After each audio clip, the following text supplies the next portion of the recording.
To Southampton, and a major development in the off-field row surrounding Executive Chairman Nicola Cortese. We understand that he has today handed in a written resignation to the club. Let's go live to Amy Lewis, who's at the club's training ground. Amy, what can you tell us?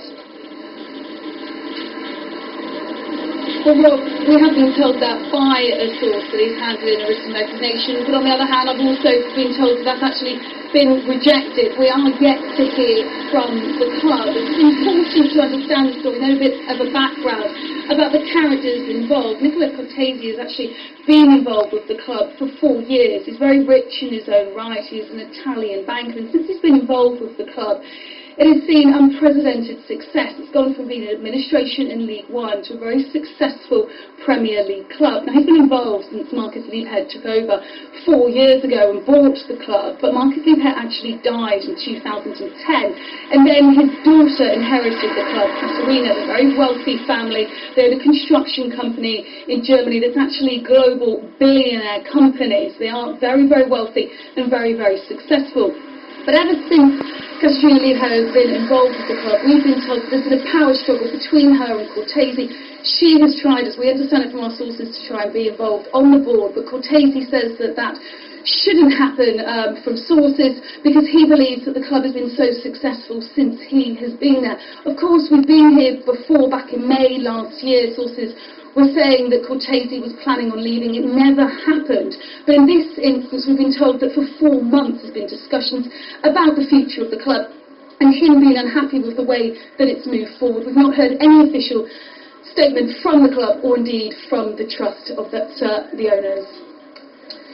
Right, also muddying the waters a little is reports in Italy saying he's in discussions with another club over there. How much truth is there in that one?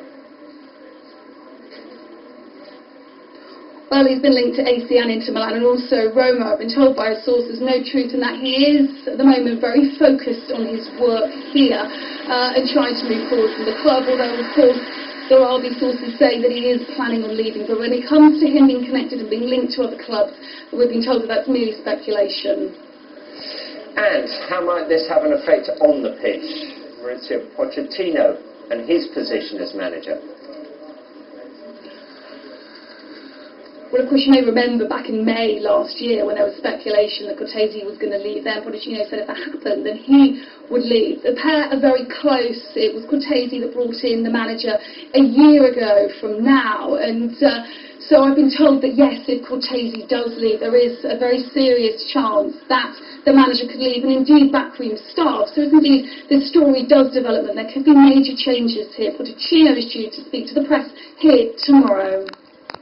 Amy, thank you very much indeed. That's Amy Lewis down at Southampton's training ground. Well, Cortese bought Southampton in 2009 to lift the club out of administration. Since then, it's been an upward journey for the Saints. After 2 seasons in League One, Southampton secured promotion to the Championship with victory over Walsall on the final day of the 2010-11 season. Alex Oxlade-Chamberlain, one of the scorers that day. After just 1 season in the Championship, Nigel Adkins guided Southampton to a 2nd successive promotion. They finished 2nd.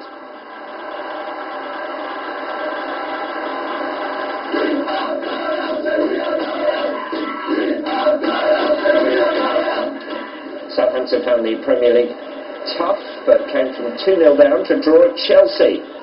Up towards Lambert! Well, that's what he can do for you. Ricky Lambert off the bench to head Southampton right back into this one.